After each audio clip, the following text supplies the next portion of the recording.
This meeting is being recorded.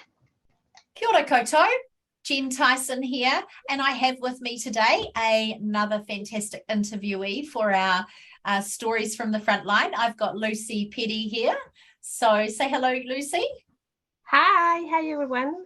Lucy is an engineer, and we have come to share some parts of her story that hopefully you will pick up some, you'll relate to some of it, and she'll talk about some of the things that she's done just recently to change her direction a little bit, which is quite inspiring. So Lucy, why don't we start with what's your role? And you've just made a change recently in the last month, so just talk quickly to that.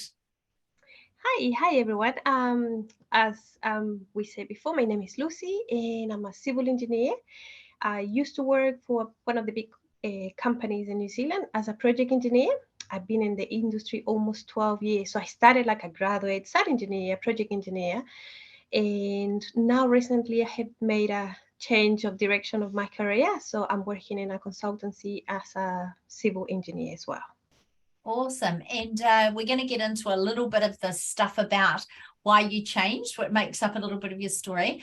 But you're also Latino. So how long have you lived in New Zealand? Where are you originally from? Yep, I have been in New Zealand for 16 years. I'm from Chile. I don't know if you know Chile. Chile is a long country in South America. I speak Spanish. That's my first language. And yeah, been here for 16 years. Awesome. And you have children? Yes, I'm married to a Kiwi guy. His name is Andrew, and we have two beautiful children. Bianca, she's 7, and Alex, he's 3. Excellent, fantastic. So we're going to weave in a little bit later about your story, because some of your story is around being pregnant as a civil engineer and working through your pregnancies and things like that. So first, before we go there, what originally attracted you to construction and what got you into it? Oh, well, since I was a little kid, I always wanted to build something like houses or bridges, or I was always making things. So I think that's kind of the things that got me into engineering. So I was between architecture or civil engineer. So I was like, well, civil engineer was the one. And yeah, it's always like making something or providing a solution or making things better. I think that's what it got me to engineering. Yeah. And so your career progression, where did you start? You started as a student. Did you go into an internship or? Yeah, so I did 2 years of civil engineer back home in Chile, and then I moved to New Zealand, and then I finished my degree here in Auckland Uni. And then after I finished uni, I started as a graduate for one of a construction company. So and then I had moved 3 times from company to company. Yeah. And then I went a graduate engineer, civil site engineer, and then project engineer. All working within the civil, like roading, pavement. I did structures as well. Yeah. Awesome. And then recently I have moved to a consultancy role. Due to the long hours and the expectancy of what we have to do on site and that sort of stuff. So So what do you love about what you do? You talked a little bit about what you got you in, and your eyes lit up when you started talking about building stuff. So what do you love about what you do the most? Oh yeah, construction is a beautiful place. Like if you work there, you because you spend a lot of time with people, you create this beautiful relationship between your crew, the supervisor, your workmates, and it's just like most of the people are really nice. So we have this family bonding, and then we trust each other, and that's one of the sides that if you work in construction, you have your family, your friends, and that's beautiful. But the other good side as well, like once you build something like a road, a bridge, the satisfaction level is like, oh my god, it's so good. Like you feel so good, and the meaning behind that, like I always love when we finish a bridge or building a bridge or anything. It just the meaning behind it, like we connect families, we connect communities, we provide a safe access from one side to the other. And it's just like really rewarding knowing that I have been part of a team and I have been part of this project that is providing so much for the community in our country. So that's kind of like once you get into construction and you go through one project and you finish, and that feeling is like, oh, I've done it. I built that. I was part of that. And that's what I get in love. Like you get in love with construction, and then that's why you stay so long. It's so passionate when you're talking about it too. And it must be so cool to be able to look at things, and because my dad's an architect, so I could look at buildings now as an adult, and he's 81 and still practicing, and I could go, oh, my dad designed that, or my dad was part of that, or so you could drive past things and go, I was part of the team that created that. Yeah, it's so cool because the kids are always say, oh yeah, we built a bridge. And then when we drive, they're like, oh, this is mommy's bridge. Oh, this is mine. Road or anything. Yeah, it's so, yeah, this is one of the things that I think personally I have been attached and it motivates me to keep doing and keep being part of a project in construction. Yeah, and just briefly with a couple of points to finish up, what would you like to see for the future of women in construction? Because your journey's been made up of some challenges and things that have not gone well for you as a woman having children in the construction industry. So you've made some career choices to help yourself move forward through that, but now you've got some ideas about what you'd like to see change. So talk to us a little bit about those things. Yeah, I think we still, as I said before, the industry is still in nappies. So there's a lot of stuff that we need to do. And when I say we, because I feel responsible, I have this experience and the knowledge, what we can do to not only attract women into the industry. Like we're doing really well at the moment. Come, all the ladies, all the girls come in and join this beautiful industry. It is beautiful, but at the same time, it's really tough.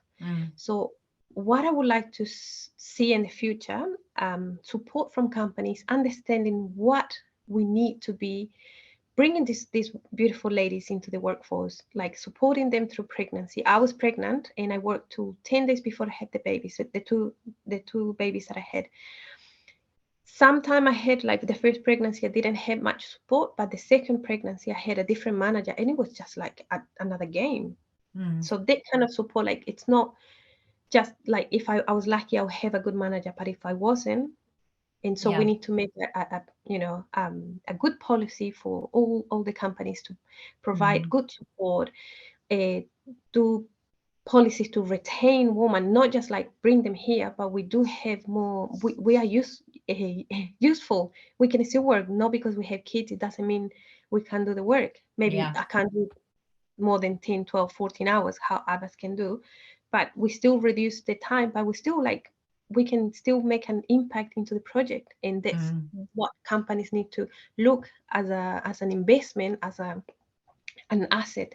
All the ladies that have kids in construction, most of them, probably 90% of them, they had the baby or plan to have a baby, find a job and then have a baby, or if they have the baby, go to maternity leave and then find another job, because things are not made for moms to be on site. And that's what I found it really hard as well, and not impossible. I stayed for so long, like my kids is 7 years old and I stayed all the time on site, and because I wanted to be there and I wanted to make the effort to be a role model for my kids and others. It is possible, but we need to provide, and that's what I would like to see with other companies, to provide extra support in facilitate the working conditions. Sometimes this is not met. And I think this is the future. We're in the right direction, but I think we need more people to say, hey, this is what we need to do. This is how things need to be done to retain these ladies. Otherwise, we're not going to have workers to do those projects. Yeah, that's right. So what I'm hearing you say is a more consistent global approach across the country for organisations to have proper, well-written, considered policies in place around not just attracting the woman into the industry, but recognising the different needs. If a woman, and there are women that don't want to have a family, but like you say, there's a lot of women that do, and recognising that those needs are different and getting those into a policy that's well populated and well socialised and well accepted, and then sort of changing the way a woman feels as well. So, I mean, I'm a mum. I've got 5 kids and I've still got one 14. So I get it. Sometimes you know, things happen and you have to drop everything and go pick up a kid from school or whatever. And that's not always, and it's not always something that people are aware of it being. It's actually sometimes you're just made to feel guilty because people are looking at you differently, or you know, they'll say something, a throwaway comment. So look, I think that's fantastic. And I'd like to see that change too, Lucy. And I think that's one of the things that we met at the awards. And I thought, oh, Lucy's got something to say in this space. And so I think it's amazing that you've gone consulting and you've taken charge of that. And you said, that environment didn't support me and my family, so I'm going to go into this environment. And also just being able to share your expertise and knowledge and fantastic self in a way that expresses who you are. So look, we've got you've got a couple of support pages that you've started on Facebook. Yeah, so what I said before, part of my research from my master's degree, I did a research on women in construction. So I created a Facebook page. So it's called Women in Construction and Engineering New Zealand. Yep. We've got about 600 and something members, and they're all from New Zealand. And has been a really, really good group where people, like the ladies are like, oh, this has happened to me, or I'm looking for a job. Nice. And we got lots of members as well. So if you want, you can join. It's free. And there's a lot of support there. And also because I'm Latina, I've got another group. It's called Latinos Civil Engineers in New Zealand. Nice. We don't have that many because we're not that many in New Zealand, but it's another group that where we can share experience and support each other. I think it's if you would like to join, yeah, you're welcome to press the request.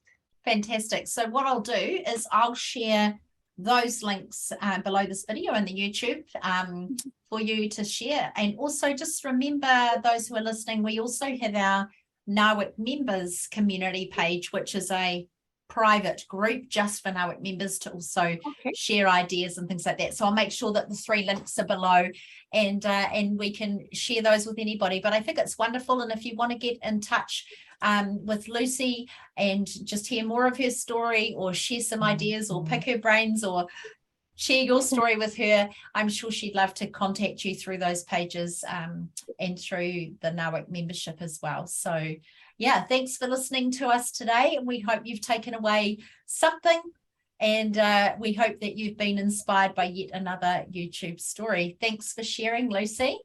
No worries. Thank you so much for your time. Awesome. Ka kite anō. That's all from us today.